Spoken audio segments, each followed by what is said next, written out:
B'siyata d'shmaya, we're going to learn Eirovin Daf Mem Hey. We're going to start 9 lines from the top of the Omid. We saw in the Mishnah on Daf Mem Daled Omid base that the first part of the Mishnah taught us that when somebody goes outside the Tchum with permission, then whenever he's finished his job, or when he finds out his job is no longer needed, then he gets 2,000 amos from where he stands at that point, even though when Shabbos came in, his residence was at home, and he had to leave because either he had to testify for the Kiddush HaChodesh, or a midwife, or somebody who was going to save lives. Then the Chachomim said that since you had permission to go out of the Tchum on Shabbos, then your residence moves with you, and wherever you are, when you finish doing what you have to do, at that point you get 2,000 amos around you. And the last line of the Mishnah, which we just read when we learnt the Mishnah and didn't really understand, the Mishnah said that if he goes out, if he's going out to save lives, then you can go back to your place. And that's what the Gemara is going to discuss now. Says the Gemara, anyone who leaves their place to rescue people, to save people's lives, they can go back to their places. Asks the Gemara, Afilu Tuva.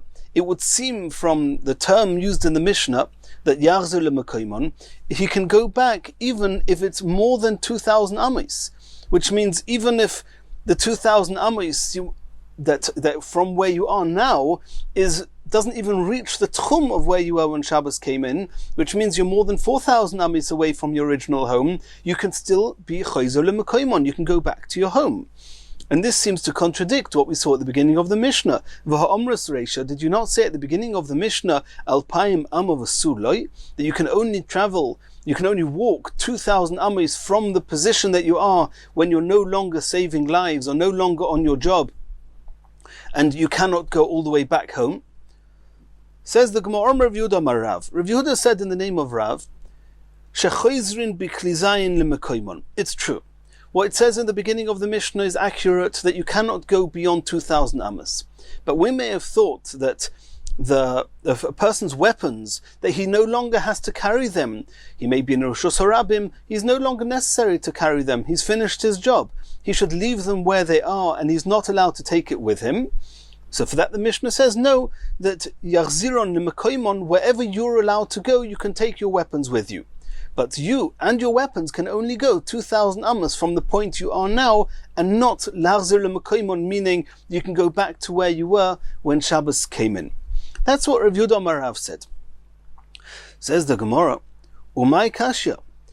You, Rav Yehuda Amar Rav, you said something which is a very big chiddush. You said that even though the Mishnah says Yachzer leMekoymon, which would mean you can go back to where you came from, it doesn't mean that. It just means that you can take your weapons with you, but you cannot go more than 2,000 amos. That's not the way the Mishnah seems to say.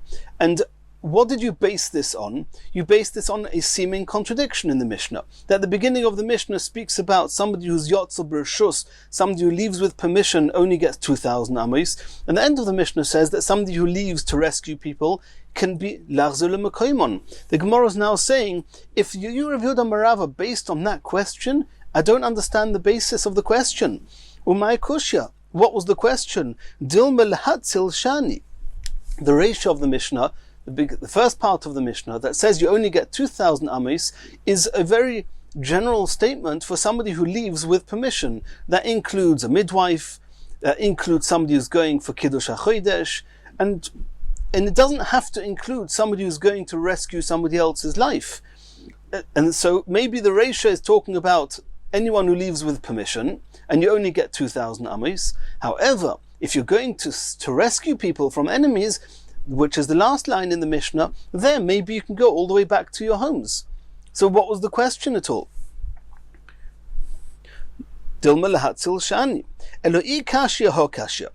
There's another question we can ask, and to answer that question, what Rabbi Yehuda Amar Rav said is going to be the answer. What's the question? That none we learned in the Mishnah in Rosh Hashanah. Barishoina originally, lo hayu zozin misham kol hayom kuloi. The witnesses that came to Beis Din from outside the Tchum to testify, to witness that they saw the new moon, which is something which was allowed one was allowed to go outside the tchum for that, because it was important for Beis Din to be mekadosh the chodesh, to make a rosh chodesh based on these witnesses. But once they got to wherever they were needed to give their witness, then they were not allowed to go beyond that point. They were not allowed to move from where they were beyond their 4 amos, because you came from outside the tchum. Afterwards, at a later stage, Hiskin Rabbi Gamliel Azokin sheyesh lem 2,000 amma l'kol ruach. Rabbi Gamliel Azokin said that we're not going to confine them to 4 amos, we're going to give them 2,000 amos around them. V'lo eilu bilvad omru. And not only does this, what Rabbi Gamliel Hazokin said, apply to witnesses who are coming to give witness regarding the new moon, ela afilu chachomo, even a midwife that is coming, habol yalid, who's coming to deliver a baby, v'habol hatzil min agayos umin anor umin amapoiles umin adeleika, or anyone who's trying to rescue anyone's life, either from an army coming to attack, from a river that's flooding, from a building that's collapsed, or from a fire that is threatening people, harei hein ka'anshe ha'ir, then they have the same status as the people of that city, even though they've come way out of their original tchum. They've come to a new city, far away outside the tchum, but since you came here to save lives, then you don't only get 2,000 amos, you're like all the people in the town, that you get 2,000 amos beyond the city. V'yesh lehem 2,000 amma l'kol ruach, they have 2,000 amos in all directions. And not just 4 amos, even though they came from outside the tchum, they do not just have 4 amos, they have 2,000 amos, like the people in the city. Asks the Gemara, V'suloi, do they only get 2,000 amos around this place where they came to save their lives, and not more than that? Ha'omras, this seems to contradict our Mishnah. We saw in our Mishnah, Kol hayotzin lehatzil, choizin lemekoimon. Anybody who's going out to save somebody is allowed to go back to their places. So here we're now asking a contradiction from the last line of our Mishnah, not to the first part of our Mishnah, but to another Mishnah elsewhere that clearly says that if somebody is going to save people, you only get 2,000 amos. And in our Mishnah it says, if you're going to save somebody, yachzor lemekoimon. And here you can't answer that over there, that Mishnah in Rosh Hashanah is talking about when you're going out and you're not going to save people, you're just going out with permission, because it's explicit you're going to save people there. And this is where Rav Yehuda Marav said what he said. Omar Rav Yehuda Marav, shechoizun b'kli zayin lemekoimon. That the truth is, like we said before, you can only go 2,000 amos and not more than that. This that it says in our Mishnah, choizun lemekoimon, just means that you're allowed to take your weapons with you wherever you're allowed to go. The person himself is allowed to go 2,000 amos. He does not need to drop his weapons. Kedetanya, as we saw in the Brisa, Barishoino at first, hoyumanichin klei zainon bebayis asomuch lechoima. When they would come back from a mission to rescue people, typically from an army, from enemies, then they would use the first opportunity, the first home that they would find, the first home back in the city, in a walled city, they would leave all their weapons in that home. There was no need to carry them any further.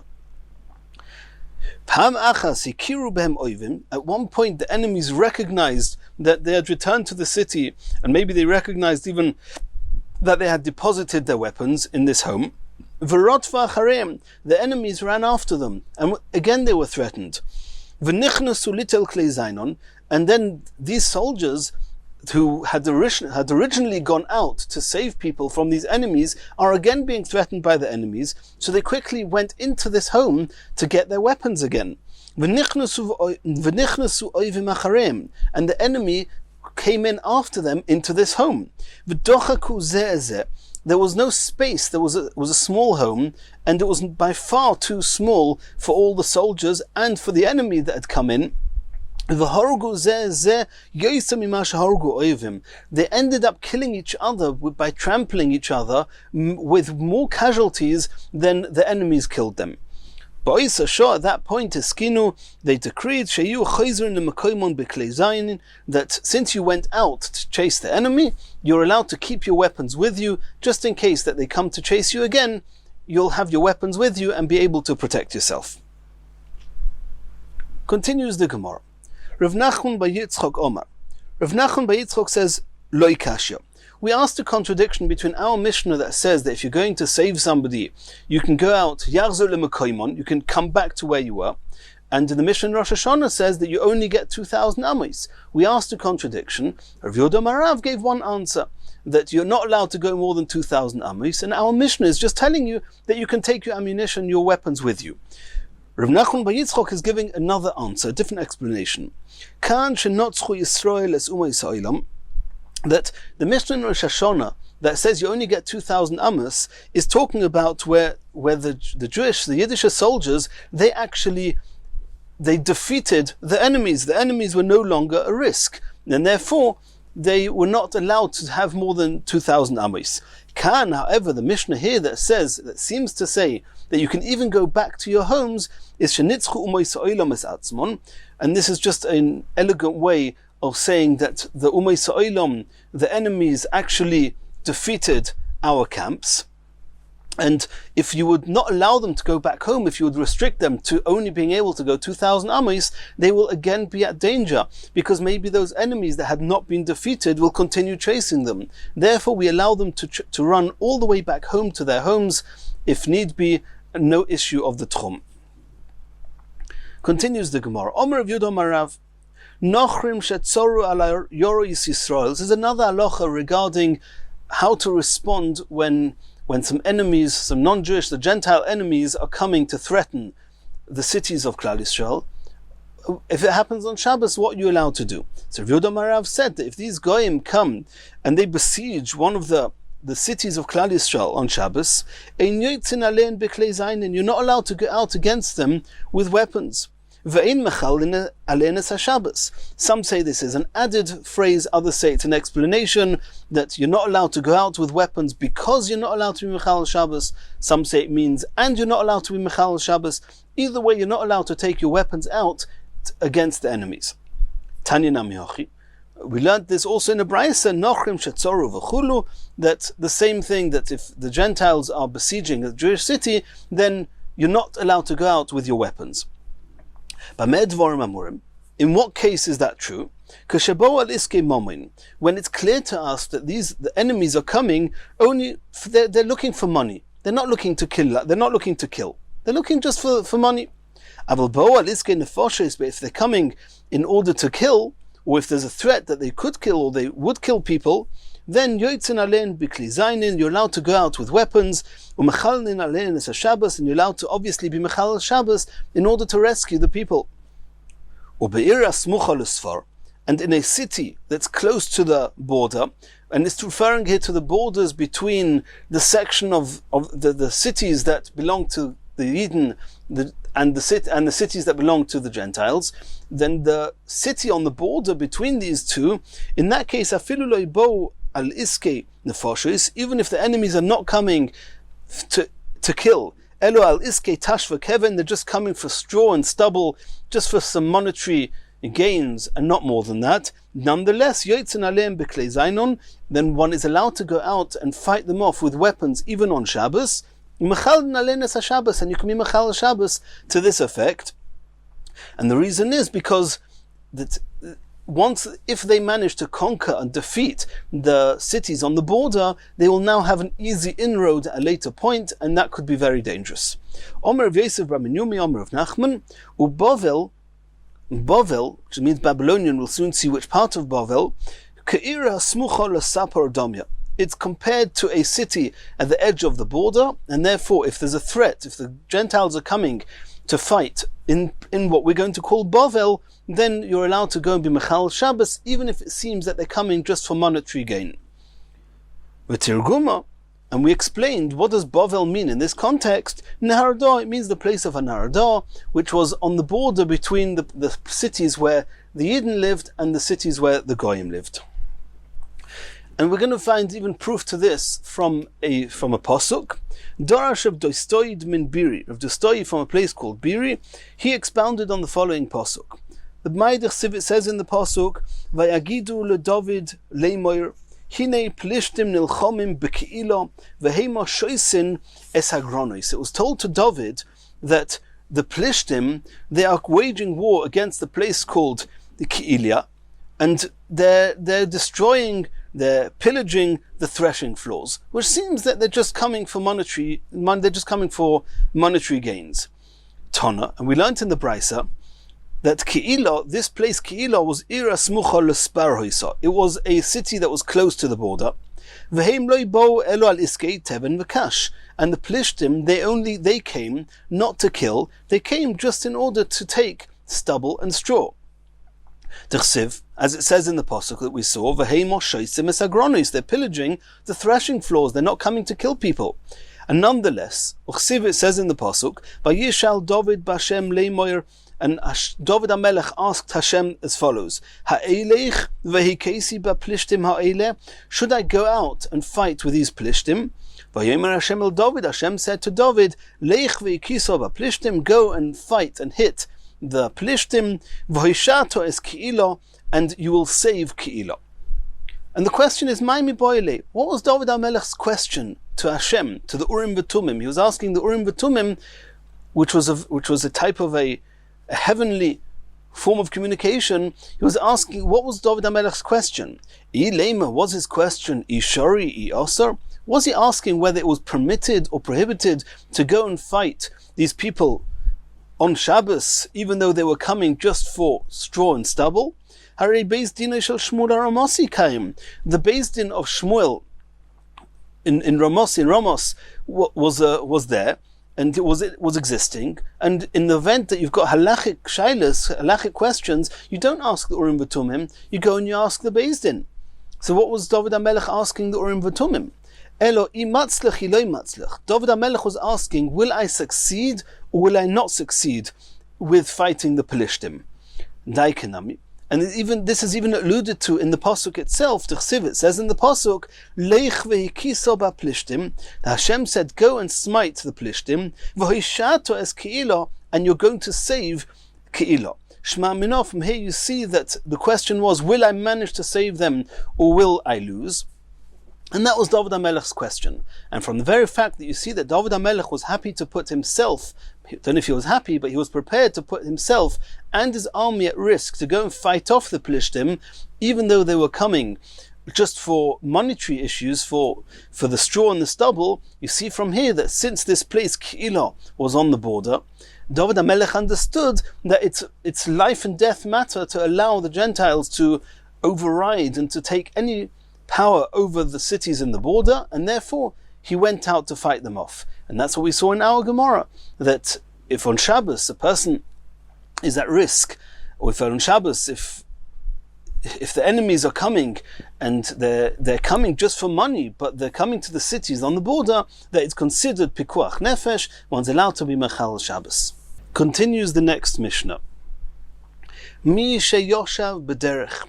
If somebody sat down to rest, he was on a journey, he was tired, he sat down to rest, he happened to have been within 2,000 amis of a city, it was Erev Shabbos, but he was not aware that he was so close to a city, he fell asleep. V'omad, he stood up, it was after Shabbos had already come in, he woke up, V'ra, and he noticed, Harei usamuch le'ir, that he's very close to a city, he's within 2,000 amis of a city.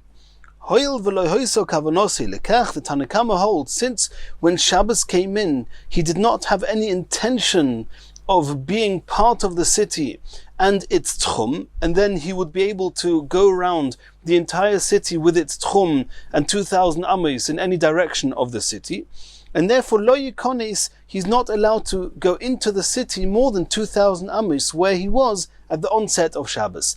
That means even though where he was resting when he was sleeping when Shabbos came in, then it was within the tchum, and that should really give him the entire city plus 2,000 amas on each side. The Tanna Kama say no, that's not the case. This is Reb Meir. Reb Meir says it's not the case, since you did not have intentions to be part of the city, therefore you have 2,000 amas from where you were when Shabbos came in, and not more than that. And if the 2,000 amis end in the middle of the city, you're not allowed to go beyond the 2,000 amis. Divi Reb Meir, that was the opinion of Reb Meir. Reb Yehuda argues and says, Yikonis, he's part of the city, he's allowed to go in. Since when Shabbos came in, he was within the tchum of a city, it's as if he was in the city when Shabbos came in, and he has 2,000 amis around the whole city, to walk on Shabbos. Omer Rabbi Yehuda. Rabbi Yehuda said, there was once an incident with Reb Tarfon. V'nichnas Reb Tarfon b'lei miskavin. Even though Reb Tarfon, when Shabbos came in, he was not aware of his position. He was not aware that he's so close to the city. He was sleeping, whatever the case may have been. We'll see soon. Whoever the case may have been, and therefore the machlokas that we just mentioned would apply. And Rabbi Yehuda says that Reb Tarfon went into the city and walked around the entire city, and bringing proof from Reb Tarfon to his own opinion that even though he didn't have conscious awareness and intentions to be koine shvisa, to acquire residence as part of the city, nonetheless the whole city is his daladamis, and like all the other people in the city. And we'll see now in the Gemara whether exactly what happened with Reb Tarfon and how solid Rabbi Yehuda's proof is. Says the Gemara, Tanya, we learned in a brayso, Omar Rabbi Yehuda, Ma'aseh Reb Tarfon shoyo mahalich baderech. Reb Tarfon was traveling on the road. It was before Shabbos. V'chosh chaloi, and whilst he was still traveling, it became dark. It became Shabbos. V'lon chutz le'ir, and he spent the night. He went to rest outside the city. L'shachris, in the morning, Matzauhu roye boko. The shepherds found Reb Tarfon that he was outside the city. Omruloi, the shepherds said to Reb Tarfon, Rebbe, Harei ha'ir lefanecho, hikonis, you're less than 2,000 amis from the city. Reb Tarfon wasn't aware of that, and now he's being made aware of that now on Shabbos morning. And they said to him, go into the city. You're within the area of the Tchum. You're part of the city. Nichnas v'yoshav v'beis hamedrash. Reb Tarfon went into the city. He went and sat in the beis hamedrash. V'dorash kol hayom kuloi, and he spent the whole day teaching Torah in this city. So Rabbi Yehuda assumed that this shul or this beis hamedrash that he went to was beyond the 2,000 amos that Reb Tarfon was when Shabbos came in. And they also assumed that when Shabbos came in, Reb Tarfon was not aware that he was within 2,000 amis of the Tchum. And that's what Rabbi Yehuda in our Mishnah brought proof from this story to his opinion. Omruloi. So the other Chachomim, the other Tanoim, those that agreed with Reb Meir, said to Rabbi Yehuda, Mishom Raya, is that your proof that Reb Tarfon held like you hold? Shema b'liboy hoisa. Maybe before Shabbos came in, he was aware how close he was to the city, and therefore he had intentions to acquire residence as part of the city, and then we don't need to resort to this machlokas. You don't have proof to that from you to your halacha. Or beis hamedrash muvla b'teich tchumei haya. It could also be that even Reb Meir would agree with this, that the beis hamedrash that Reb Tarfon spent Shabbos was within 2,000 amos of where he was when Shabbos came in. In which case, again, it's not proof to you, Rabbi Yehuda. So that's what the Chachomim said, that from that incident, you have no proof to Rabbi Yehuda's opinion. Continues the next Mishnah. Mi sheyoshan baderech. If somebody was traveling along the way and he fell asleep, he was sleeping when Shabbos came in. He did not become aware when it was becoming dark, when Shabbos was coming in. And he had no intentions, he didn't have in mind at all to acquire residence in order that he should be able to walk 2,000 amos around where he is when Shabbos came in. Says the Gemara, this is the opinion of Rabbi Yochanan ben Nuri, Yeshle alpayim amal kol ruach. Even though when Shabbos came in, he didn't have any consciousness about acquiring residence, nonetheless, Rabbi Yochanan ben Nuri holds that it's as if he's acquired residence, and he has the regular halachos of Tchum. He can go 2,000 amos in any direction. The Chachomim argued with Rabbi Yochanan ben Nuri, and they said that since he did not have any conscious awareness or intention to acquire residence when Shabbos came in, he has no halachas of the Tchum. That means the leniencies, the allowance that Tchum gives you, 2,000 amos in any direction, is only if you intended to acquire residence with that in mind. But here he was sleeping, and he had no intentions, and therefore all you have is the 4 amos around you. And regarding these 4 amos that apply here to somebody who, according to the Chachomim, he doesn't have the 2,000 amos, and there could be other cases, for example, a person that went out of the Tchum and he now only has daled amos, or other cases that we've learned that a person only has 4 amos. There's a little bit of a discussion here exactly how to measure these 4 amos. Rabbi Eliezer said you can go 2 amos in any direction, which means you have you're in the center of a 4 by 4 amos square. Rabbi Yehuda says he can go in any direction he wants, and we would have thought that means that you can go 8 amos, 4 in any direction, so then you actually have a square of 8 by 8. But he says that's not accurate. Rabbi Yehuda agrees that you only have 4 by 4. However, he says, not like Rabbi Eliezer, who says that you only have 2 on either side of the person. Rather, he says you can choose anywhere, you can choose any square of 4 by 4 as long as where you are on Shabbos is somewhere within that square. It's either, you can choose either 4 amos in front of you, or behind you, or to the right, or to the left, but not both. If he chose for himself 4 amos in any one direction, either he actually walked in one direction, some say if he had a conscious decision to walk in one direction, he cannot afterwards retract from that and say, I actually want to go another 4 amos in another direction. No, you have one chance to choose where your 4 amos are, and that's where your 4 amos are for the rest of Shabbos. Continues the Gemara, into the Mishnah. Hoyu shnaim. If there were 2 people that were both, for whatever reason, they only had 4 amos, they were near each other, and they each had just 4 amos around them for the entire Shabbos. Miktsas amoisov shel zeh b'toich amoisov shel zeh. If the 4 amos of Reuven overlapped the 4 amos of Shimon, which, let's for argument's sake say that there was 2 amos that they both shared, and Reuven had an extra 2 amos to the right, and Shimon had an extra 2 amos to the left. But there's 2 amos that they shared. The halacha is mevi'in oichlin be'emtza. They're allowed to bring their food and put it in the 2 amos space in between, in the overlapped space, in the space that they're both sharing. But you have to make sure that you're not allowed to take any food items or any belongings or objects that belonged to you. And as we've seen previously, a person's belongings share the same halachas of tchum as its owners do, and therefore any utensils, food items belonging to Reuven are not allowed to leave Reuven's 4 amos, and any items belonging to Shimon may not leave Shimon's 4 amos. So you just have to make sure that none of your items, utensils or other, actually leave the 4 amos. As long as you make sure that you don't by mistake take any of your belongings and let them leave the 4 amos.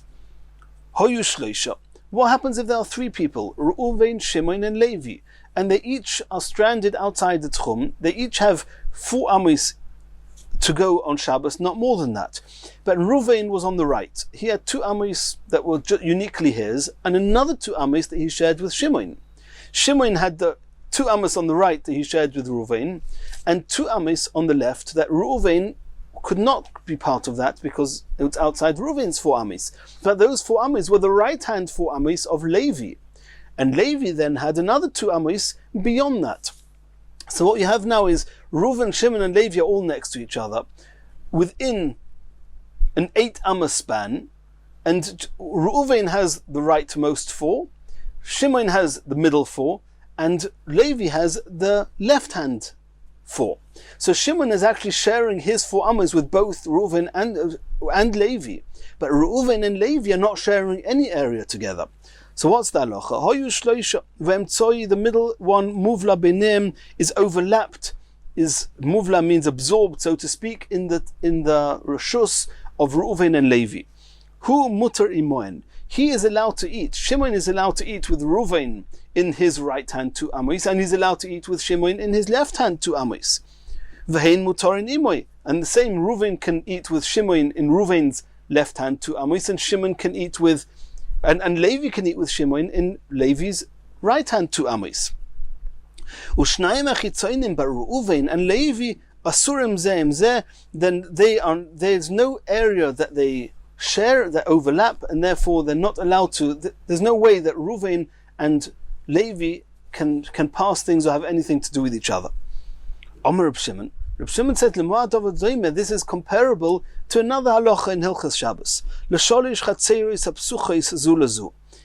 We're coming back to the halachas of chotzer, that there's two aspects of chotzer, and we have to make this clear.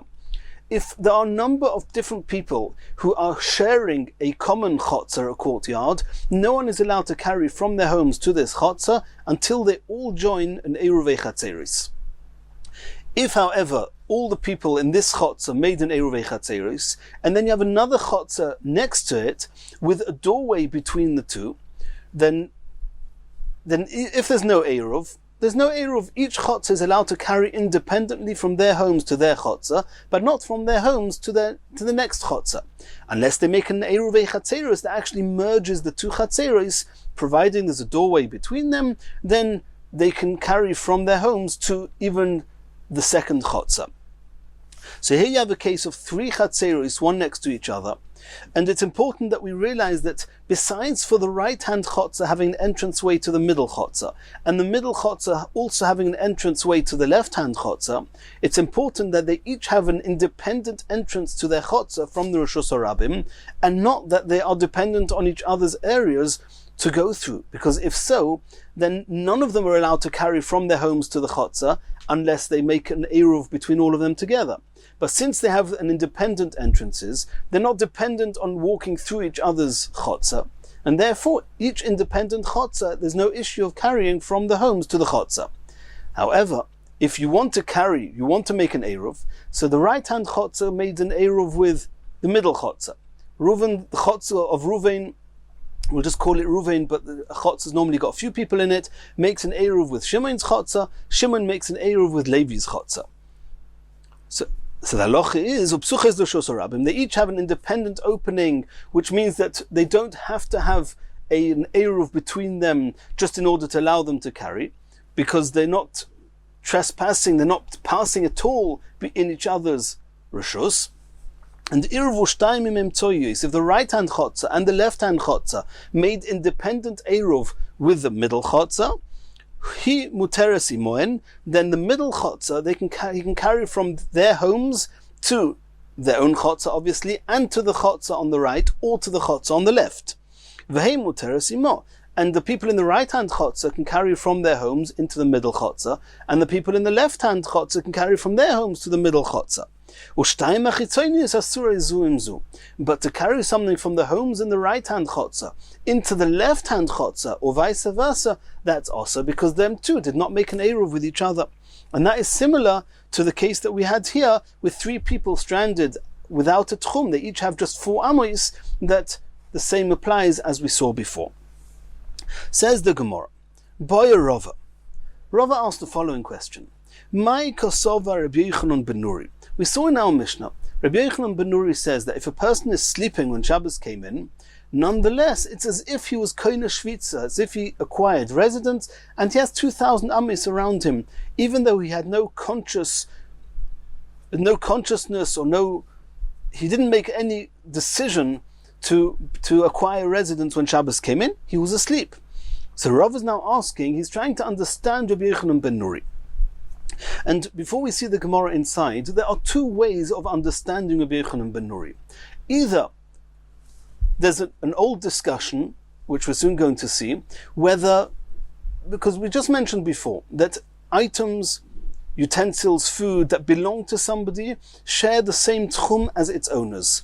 And even if Reuven has utensil, then even though Shimon may have his own tchum that will allow him to travel to 2,000 amas to the left, if Reuven's tchum does not go that far, Shimon is not allowed to take Reuven's items that far. And again, we're just talking here about tchum, we're not talking here about carrying. Obviously, other arrangements have been made regarding allowing the carrying. That's not the issue here. This is just an issue of tchum. So a person's utensils, his items, have the same tchum as its owners. What happens with cheftze hefker? Items that don't belong to anyone. Are they koine shvisa? So normally you have an owner of an item that the intentions, the consciousness of the owner applies to his belongings as well. Here there are no owners. And utensils, food items, they do not have their own minds. So do we say that they are koina or not koina? So it could be that anybody or anything that doesn't have a human being that's having intentions for it, then so to speak, virtually speaking, it's as if they have their own minds and they are koina shvisa, where they are, where Shabbos came in, they have 2,000 amis from there. Or do we say no? Inanimate objects are not koina shvisa. If they belong to people, the people are koina shvisa for them, and if not, they're not. Over here it's different, because over here we're not talking about an object, we're talking about a person. The person happens to be sleeping. But it could be, since had he been awake, he would have had intentions of being koina shvisa, even though he's sleeping, it's okay, and he's koina shvisa. So that's what the Rav is now trying to understand.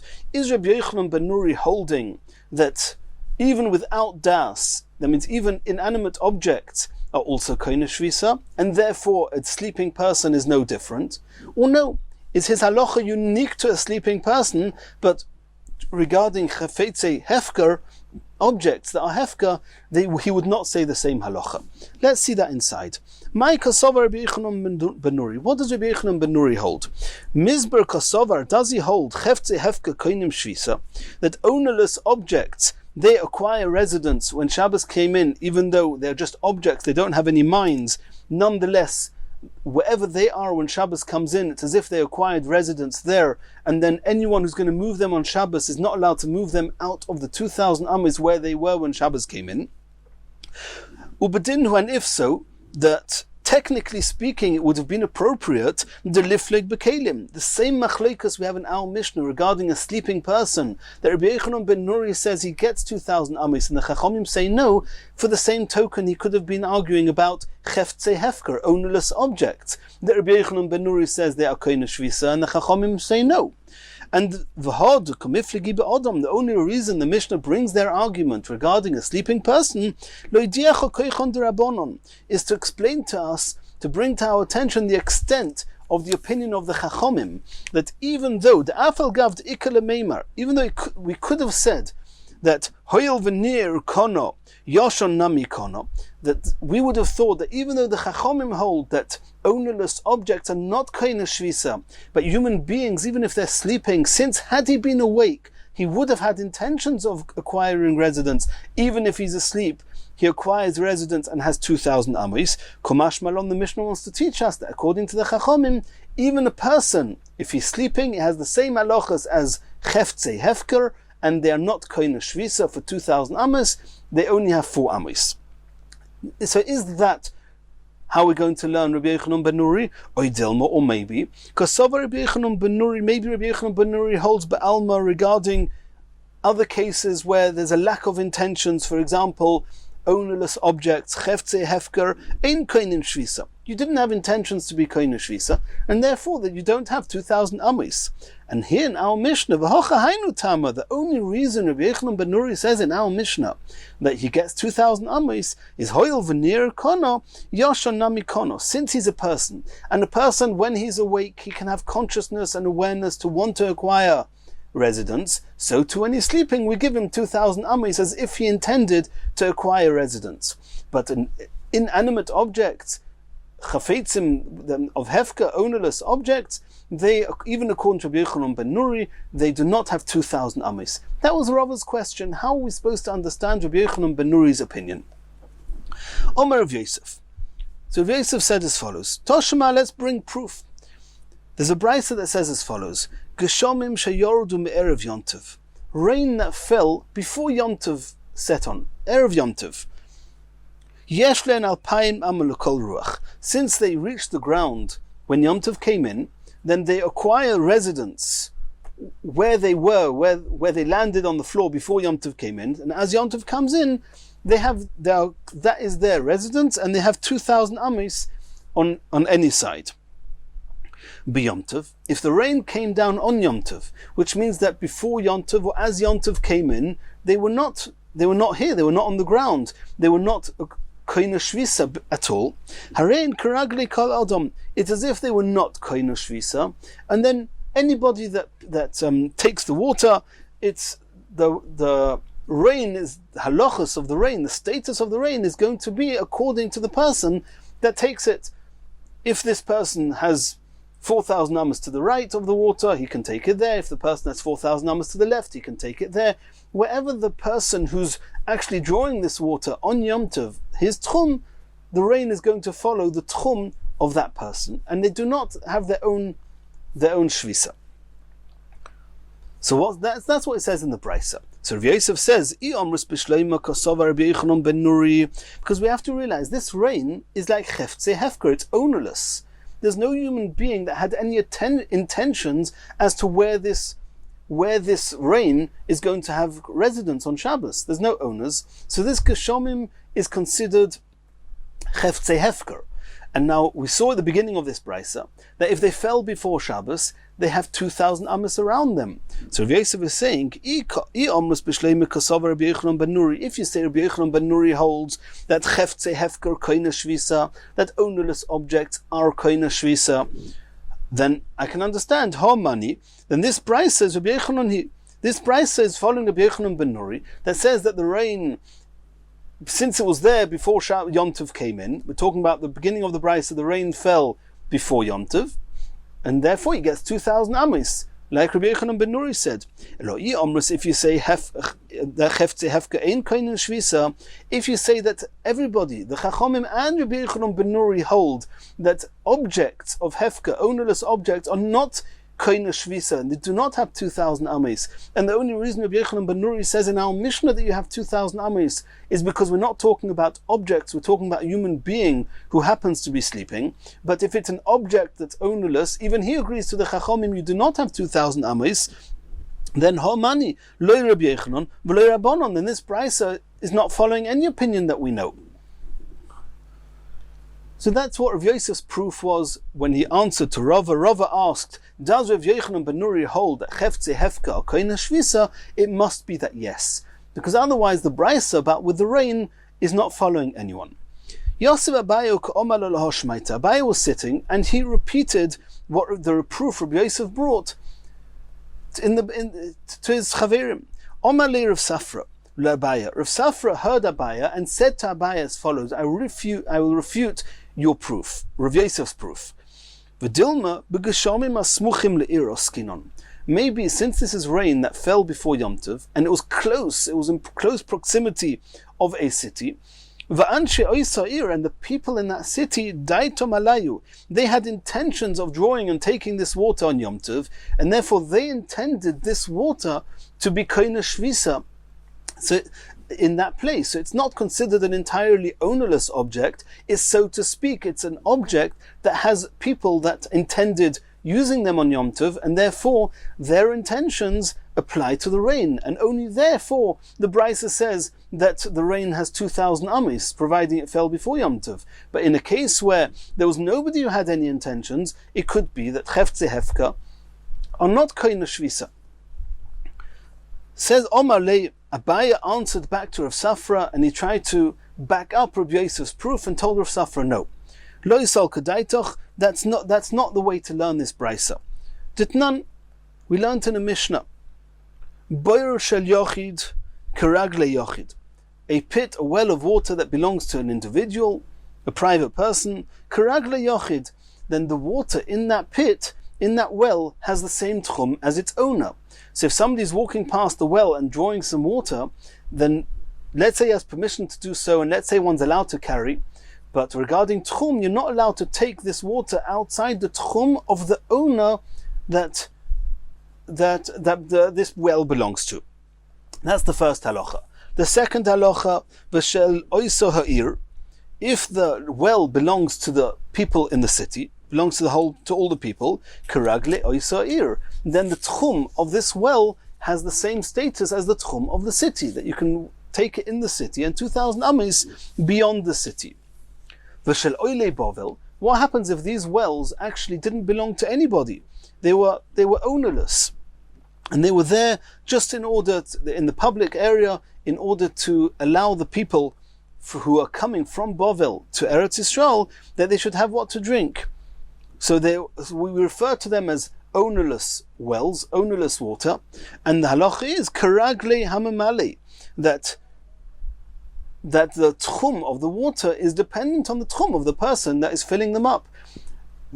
Since it's hefker, and therefore the water had no intentions, and no human being had intentions with this water. Therefore, it was not koine shvisa. So the halacha is that if it's not koine shvisa, then it's dependent on the person that's drawing the water. He can take it to wherever his own tchum goes. V'tanya, in another brayso, this is all Abaye speaking still to Rav Safra. Abaye says in another brayso we saw a halacha that seems to contradict this brayso. Boyer shel shvatim, a well that was prepared for all the tribes, for all those of coming up to Eretz Yisrael for Oile Regel, and this is exactly the same as the Oile Bovel that we mentioned before. It's considered wells that don't belong to anyone, they're ownerless. And here it says, Yesh lem alpayim amma lekol ruach, that you can take the water 2,000 amos in any direction from the well, not more. So there seems to be kashina adodi. These two brises are a contradiction. Is this ownerless water in the well, do we say that they are koine shvisa where they were when Shabbos came in and have 2,000 amis, or do we say that they are going to be dependent on the person that's drawing the water? So it says Abaye, Elolav Shema Mino, it must be that we have a machlekas here between the brises where the cheftze hefker are koine shvisa. Ha Rabbi Yochanan ben Nuri, the brisa that says you have 2,000 amos must be Rabbi Yochanan ben Nuri, and Ha Rabbanon, and the other brisa that says that the water itself was not koine shvisa must be the chachamim who say that cheftze hefker are not koine shvisa. So we see clearly that there must be an opinion of Rabbi Yochanan ben Nuri who holds that cheftze hefker are not koine shvisa, and therefore Rav Yosef was correct to bringing proof to what he understood, that Rav Yochanan ben Nuri must hold that cheftze hefker are koine shvisa. Continues the Gemara. Ki asa lekamei Rav Yosef, when Abaye came to Rav Yosef, Omer le, he told him everything that had transpired. Hachi Omer Rav Safra, that Rav Safra tried to refute Rav Yosef's proof from the rain that there's an opinion that cheftze hefker are koine shvisa, and v'hachi hadrele, and Abaye answered and said, I brought him proof elsewhere. There must be an opinion that holds cheftze hefker are koine. Omer le, and Rav Yosef then responded to Abaye, v'amai lo yitema le migufa, why didn't you disprove what Rav Safra had said from the brisa itself? We're talking about the brisa with the rain, and it says there that if the rain fell before Yom Tov, you get 2,000 amis around it. What did Rav Safra want to say? That it's not called cheftze hefker because the people in the city, they had their minds on this water, and therefore it's not called cheftze hefker. Says Abaye, says Rav Yosef to Abaye, in the event that Rav Safra would have been right, that the reason that the rain has 2,000 amis is not because cheftze hefker koine, but because of the people in the city, it's not true that you get 2,000 amis around where the rain fell. You get 2,000 amis around the city like the city's people. Because according to Rav Safra, the rain is koine shvisa only because the people in the city had in mind to use that water.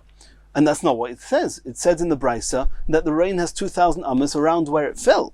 Why didn't you prove it from the brisa itself? If you, Rav Safra, would be right, that that the brisa is referring to the rain that's near the city, and the only reason that it's koine shvisa is because of the intentions of the townspeople.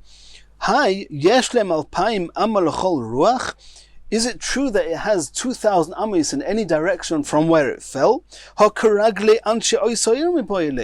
only has 2,000 amis, or not only, he has 2,000 amis like the people in the city. Now it could be that the 2,000 amis is the same 2,000 amis because the rain is near the city, and therefore it doesn't really matter if you use the terminology of 2,000 amis around where it fell or 2,000 amis like the people in the city. But either way, the terminology used should certainly not have been that it gets 2,000 amos around where it fell. The correct term should have been, since it's based on the townspeople and their intentions, the correct term should have been Kiragle Anshe Seir, the same tchum as the people in the town. It's not what it says. So it's clear that the reason that there's 2,000 amos is not because of the intentions of the city, rather because cheftze hefker koine, like Rav Yosef brought proof from here, that Rabbi Yochanan ben Nuri holds that cheftze hefker koine. Continues the Gemara. Omar Mar. We're now going to elaborate on the second part of that brisa with the rain. The first part of the brisa said that if the rain fell before Yom Tov, then it has 2,000 amos around them, and as we saw, it's either because Hefze Hefker or Koina, or because the townspeople had their intentions on it. What was the second halacha in the brisa? That if the rain fell on Yom Tov, then since when Yom Tov came in, they were not on the ground, they could not be Koina Shvisa, nobody could be Koina Shvisa for them, therefore they do not have their own residence, and anybody who draws the water, who collects the water, can take the water based on his own limitations of his own tchum. Omar Mar B'Yom Tov, if the rain fell on Yom Tov, harehin karagle kol odom, they're treated like the tchum of anybody who actually first acquires this rain. The first person who lifts up or takes this rain, that person's tchum becomes the tchum of this water. And even if he's afterwards going to give it to another person, then the tchum is not going to change. If Reuven on Shabbos afternoon collected this water first, this water is now bound to the tchum of Reuven. If Reuven then gives it to Shimon, Shimon's not allowed to take it outside Reuven's tchum. Says the Gemara, Va'amai, why do we say that this water was not koina shvisa when Shabbos came in, and therefore the person who draws the water first, he's the one that's going to determine where the boundaries of the tchum for this water is? Likna shvisa bo'kainis. Why do we say that the water was not koina shvisa? Because it was not on the ground when Shabbos came in. Well, where was it when Shabbos came in? It was in the ocean. We know that rain comes from the ocean. The water evaporates and then rains. So when Shabbos came in, the water was in the ocean. Why don't we say that the water was koina shvisa in the ocean when Yom Tov came in? Leima deloiker Rebbe Eliezer.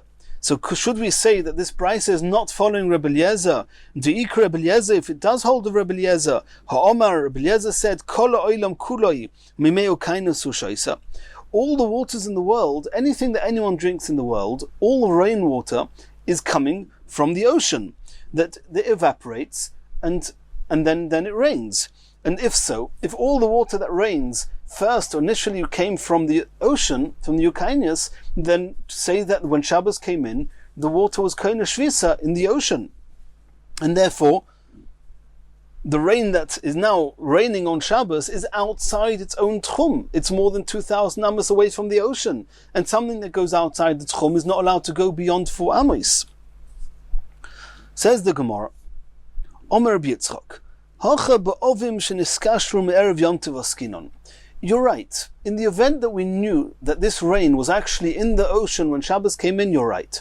But here, it was very cloudy when Shabbos came in, and we see the rain coming down after that, so we know that this rain that's now landing on Shabbos was not in the ocean when Shabbos came in, it was in some cloud, and therefore it was not koina shvisa. Asks the Gemara, V'dilma hanoch ozli, maybe the clouds that you saw, they went away, they moved away, v'hanoch achrinin in you. And maybe the clouds that are actually raining now is different clouds, and the rain coming from these clouds are actually from water that when Shabbos came in was in the ocean. Says the Gemara, no. Di'isli simna bagavayu. I can know from the formation of these clouds, it's clear to me that these are the same clouds that were there when Shabbos came in, they are the ones that are raining down now. V'boy sema. Or you could say, even if we're not 100% sure whether these clouds are the same clouds, have a suffix, the divrem. So there's a doubt. There's a doubt whether this rain was in the ocean when Shabbos came in, or was it in a cloud when Shabbos came in. And the suffix, the divrem, lahokil. Since we're discussing a rabbinic halacha, and therefore we can be makel, we can be lenient. That's always the rule, suffix, the divrem, lahokil. And therefore, when it rains down, we are allowed to assume that it was not the rain that was in the ocean when Shabbos came in. We're allowed to assume that it was already in the sky, in the clouds, and therefore it was not koina shvisa. And therefore, when it rains down, the first person that takes the water is the one that sets the boundaries of the tchum of this water. Asks the Gemara, "V'likna shvisa ba'ovim." Okay, so it wasn't in the ocean. So this water was in the clouds. Why don't you say it was koina shvisa in the clouds? So tifshat minei, Are we going to conclude from here that this Brisa holds that there's no concept of tchum above 10 tvachim, which is where the clouds are? If we were to hold that there is tchumin above 10 tvachim, likna shvisa ba'ovim, then we should say that these clouds, they were kaina shvisa, that the water in the clouds was kaina shvisa in the clouds above 10 tvachim. And if they are kaina shvisa, there's no reason to say that the person that first collects this water should be the one to determine the tchum of the water. Says the Gemara, no. La'olam ei melacha yesh tchumin. It could be that there is tchumin, even above 10 tvachim. However, over here, the rain in the clouds is not kaina shvisa, even if you were to say there is tchumin. Why? Umaya be'eva mivla bli. However, the water is absorbed in the clouds. We don't yet consider the water as being in existence.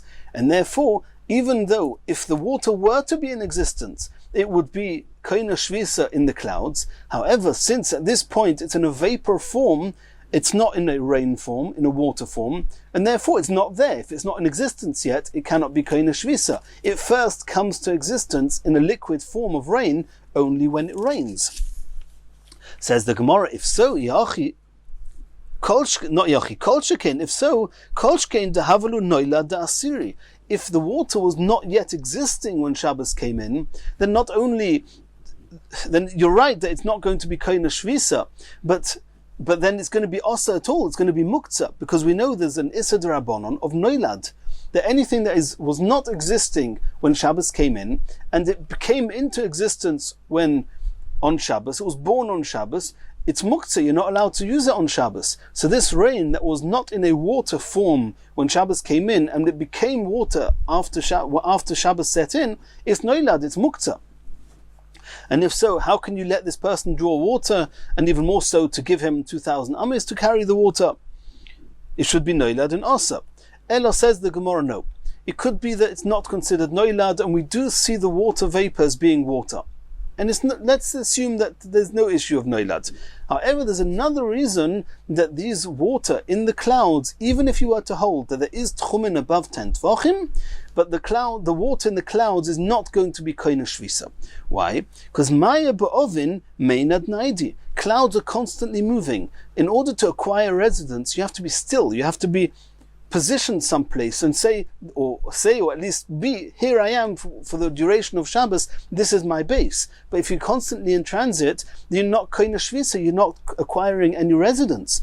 And since the clouds are constantly moving, the water in the clouds are not kaina shvisa, and therefore, when it rains down, it's not kaina shvisa on Yom Tov, and the first person who's going to draw the water is going to determine the boundaries of the tchum of this water.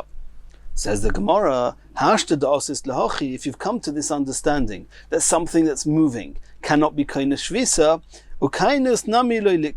it could even be that if there were no clouds and what rained on Shabbos may have been in the Ukainis, might have been in the ocean when Shabbos came in. And nonetheless, it will not be kaina shvisa. Why? Because the maya ba'okainis nami meinad naidi, the water in the oceans is also moving all the time. And since the water is moving all the time, therefore it's not kaina shvisa. When it evaporates, it's again moving, it's again not kaina shvisa. And when it rains down, it's first time it actually sets and lands some places on Shabbos.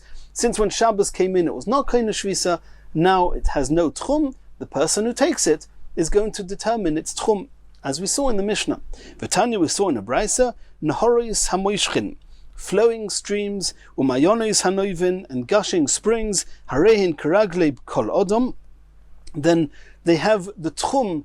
It's as if they have the tchum of any people, which means that any person that's going to collect this water is going to be the one to determine the tchum, because when Shabbos came in, these streams and springs were flowing, they were not kaina shvisa, and like we just said now, anything that's moving is not kaina shvisa. In the next shiur, we're going to continue from here.